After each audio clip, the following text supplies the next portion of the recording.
स्वागत है आपका बी न्यूज़ नेशन में। मैं हूं खुर्शीद आलम। कल रात बाबू साहब शेख जनाब का इंतकाल हुआ। 78 साल बाबू साहब शेख जो बीजापुर में शेख जनाब के नाम से जाने जाते थे। आप एक टीचर की हैसियत से 38 साल तक खिदमत अंजाम दिए। इसके बावजूद आप सियासी समाजी मैदान में पेश रहे।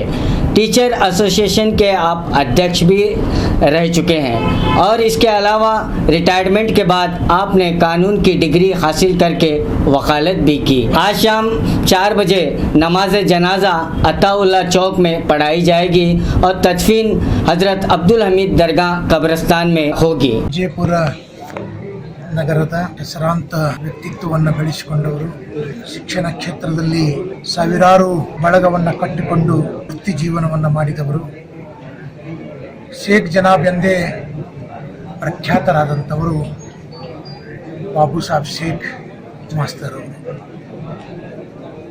ನಿನ್ನೆ ಅವರ ಆರೋಗ್ಯದಲ್ಲಿ ಏರುಪೇರುಗಳಾಗಿ ನಸುಕಿನ ಜಾವದಲ್ಲಿ ಪೈಗಂಬರ ವಾಸಿಗಳಾಗಿದ್ದಾರೆ. ಅಲ್ಲಾ ಅವರಿಗೆ ಜನ್ನತ್ತನ್ನು ನೀಡಲಿ ಅಂತ ಹೇಳಿ ನಾನು ಪ್ರಾರ್ಥಿಸುತ್ತೇನೆ. ಅವರ ಜೀವನದ ಉದ್ದಕ್ಕೂ ಅಸಹಾಯಕರಿಗೆ, ದುರ್ಬಲರಿಗೆ ಕೆಲಸವನ್ನು ಮಾಡಿಕೊಡ್ತಕ್ಕಂಥ ಪ್ರವೃತ್ತಿ ಉಳ್ಳವರು, ಭಾಳ ಧೈರ್ಯವಂತರು. ರಾಜಕೀಯ ರಂಗದಲ್ಲಿಯೂ ಸಹ ಅನೇಕ ರಾಜಕಾರಣಿಗಳಿಗೆ ಸಹಾಯ ಹಸ್ತವನ್ನು ನೀಡಿದಂಥ ಶೇಖ್ ಮಾಸ್ತರ್ ಅವರು ಇಂದು ನಮ್ಮೆಲ್ಲರ ಮಧ್ಯದಲ್ಲಿ ಇಲ್ಲ ಅನ್ನುವುದೇ ಒಂದು ದುಃಖದ ಸಂಗತಿಯಾಗಿದೆ.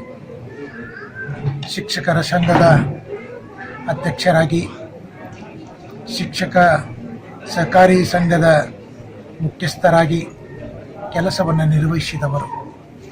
10 ವರ್ಷ ಪ್ರೌಢಶಾಲಾ ಶಿಕ್ಷಕರಾಗಿಯೂ ಸಹ ಅವರು ಕೆಲಸವನ್ನು ನಿರ್ವಹಿಸಿದ್ದಾರೆ. ವಿಷಯದಲ್ಲಿ ಬಹಳಷ್ಟು ಪಾಂಡಿತ್ಯವನ್ನು ಹೊಂದಿದವರು. ಅದರಲ್ಲಿ ವಿಶೇಷವಾಗಿ ಉರ್ದು ಭಾಷೆಯಲ್ಲಿ ನಿರರ್ಗಳವಾಗಿ ಕೆಲಸವನ್ನು ನಿರ್ವಹಿಸಿದಂಥವರು. ಅವರು ನಗರದ ಪ್ರತಿಷ್ಠಿತ ಮನೆತನಗಳಲ್ಲಿ ಒಂದಾಗಿದ್ದು. ರೋಪ್ ಶೇಖ್ ಅವರು ಅವರ 3ನೇ ಸುಪುತ್ರರಾಗಿದ್ದಾರೆ. ನಗರ ಪಾಲಿಕೆಯ ಕಾರ್ಪೊರೇಟರ್ ಆಗಿ ಕೆಲಸ ನಿರ್ವಹಿಸ್ತಾ ಇದ್ದಾರೆ. ಇಂದು 4 ಗಂಟೆಗೆ ಅವರ ಅಂತ್ಯಕ್ರಿಯೆ ಸಮಾಜದ ಎಲ್ಲ ಬಂಧುಗಳೊಂದಿಗೆ, ಅಭಿಮಾನಿಗಳೊಂದಿಗೆ ನೆರವೇರಿಸಲ್ಪಡ್ತದೆ. ಗೌರವಾನ್ವಿತ ಶಿವಾನಂದ ಪಾಟೀಲ್ರು ನಗರಸಭೆಯ ಅಧ್ಯಕ್ಷರಾಗುವಾಗ ಶೇಖ್ ಮಾಸ್ತರ್ ಅವರು ಬಹಳಷ್ಟು ಸಹಾಯ ಮಾಡಿ ಅವರನ್ನು ಅಧ್ಯಕ್ಷರನ್ನಾಗಿ ಮಾಡುವಲ್ಲಿ ಅವರ ಪಾತ್ರ ಬಹಳ ಇದೆ ಎಂಬುದನ್ನು ಈ ಸಂದರ್ಭದಲ್ಲಿ ನಾವು ನೆನೆಸಿಕೊಳ್ಳಬೇಕಾಗ್ತದೆ. ಅದರ ಜೊತೆಗೆ BM ಪಾಟೀಲರ ಒಡನಾಡಿಗಳಾಗಿದ್ದರು. ಅವರಿಬ್ಬರನ್ನು, ಎರಡೂ ಮನೆತನಗಳನ್ನು ಸಮನಾಗಿ ಕಂಡು ರಾಜಕೀಯ ಪ್ರೇರಿತರಾಗಿ ಪ್ರೋತ್ಸಾಹವನ್ನು ನೀಡತಕ್ಕಂಥ ಶೇಖ್ ಮಾಸ್ತರ್ ಅವರು ವಿಜಯಪುರ ನಗರದ ಜನರ ಮನಸ್ಸಿನಲ್ಲಿಂದ ಇವತ್ತು ಪೈಗಂಬರ ವಾಸಿಗಳಾಗಿ ಪರಮಾತ್ಮನ ಪಾದವನ್ನು ಸೇರ್ತಾ ಇದ್ದಾರೆ. ಅದಕ್ಕಾಗಿ ಶೇಖ್ ಮಾಸ್ತರ್ ಅವರಿಗೆ ಪುಣ್ಯ ಜನ್ನತ್ ಪ್ರಾರ್ಥಿಸಲಿ.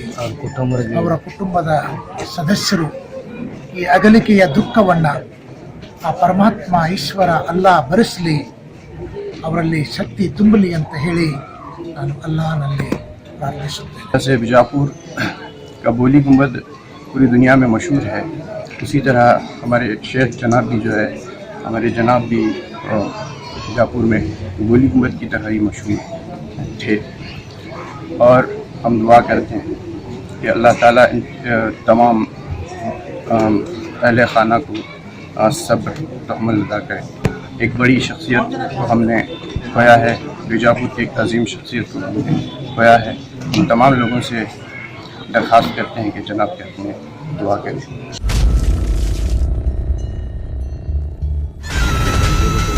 श्रीकंठ बाप्पा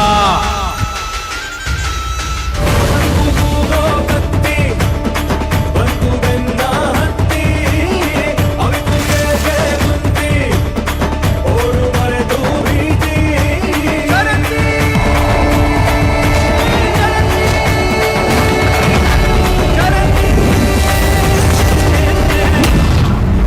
और खबरों के लिए देखते रहिए B News Nation. B News Nation के लेटेस्ट न्यूज़ों को अपने मोबाइल में देखने के लिए यूट्यूब में बी न्यूज नेशन के चैनल के सब्सक्राइब आइकॉन को दबाएं और फिर बेल आइकॉन को दबाने पर आप लेटेस्ट न्यूज़ों को देख सकते हैं।